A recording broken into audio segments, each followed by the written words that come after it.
All right, guys, here we go. Friday, August 12th. And yesterday, we'll get to that in a second. We put on some short positions at the end of the day.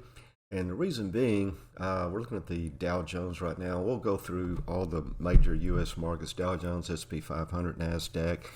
Anyway, it looks to me like we're getting a little toppy here. Could use a little, and a little overextended, could use a little pullback. And my philosophy is that you don't want to, start entering trades, getting into, investments when you're this far above the 20 in a lot of these stocks and markets. And we are a little overextended. But one thing that is a guarantee is that price will always come back to the 20, whether we're in a downdraft, price will come back up, and then that'll allow you to, add on or enter a short position. Same with going up. At some point, it'll either sideways consolidate or pull back and, allow that 20 to come up, and then we'll, enter that long position if we're in a, pretty strong bull market. And then here on the S&P 500, as you can see, pretty close, getting up here close to the 200, which is going to be kind of an issue. And again, a bit of a ways above the 20. And the last time we touched the 20 was really right in here, about the middle of July.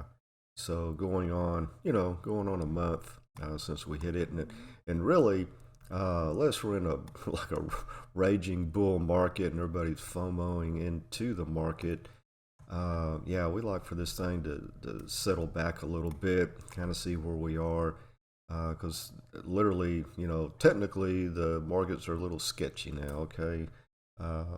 And from day to day, the news, good news is bad news is good news. You know how that goes. And then finally, we're looking at the NASDAQ.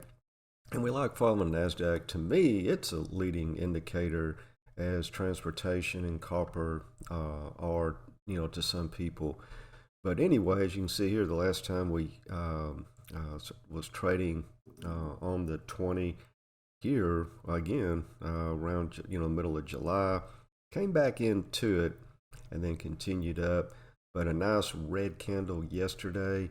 Now, pre-markets, we're moving up a little bit, but I'm thinking this being a Friday that, might be a head fake, and we'll pull back. Maybe they'll pop it up, get the retail to come in here, FOMO in a little bit, and then as they're doing that, institutions and traders will be selling off a little bit, taking some of those gains from this big leg up and this week off the table. Could be wrong about that. Like I said, this market's sketchy.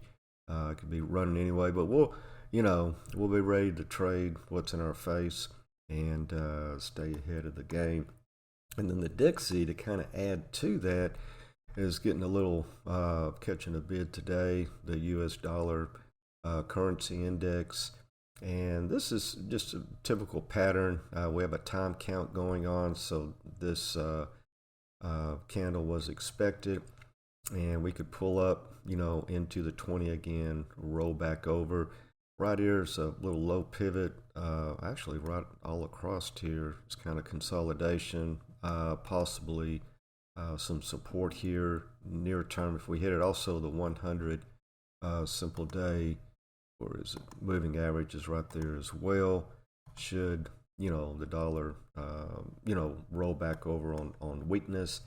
And then of course Bitcoin here, we're just watching this consolidation phase and seeing if we can hold the uptrend line on the 20. But in the meantime, let me go over here to, and then Apple was one, we've gone short on it.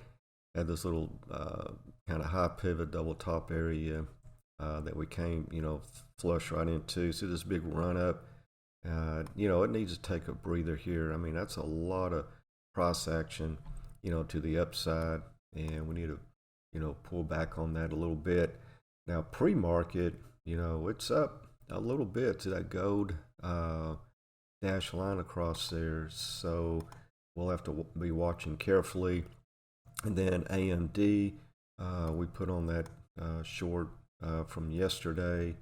Earlier, Amazon, again, short from yesterday. And then Microsoft was a, no-brainer. Had a gap up, and then this type of candle, the way it closed, and then right up to this little gap fill here, and close to 200, and then PayPal right here, kind of a little double top. And so that's the reason we went short on those, stocks from yesterday. Just overextended coming into a Friday, and some of them hitting gap fills, high pivots, resistance zones. But okay, guys, that'll do it for the Friday morning update, and then we'll be back with some day trades, try to get some of those live in here. And in the meantime, have a great weekend, get some stuff done, and we will see you on the charts.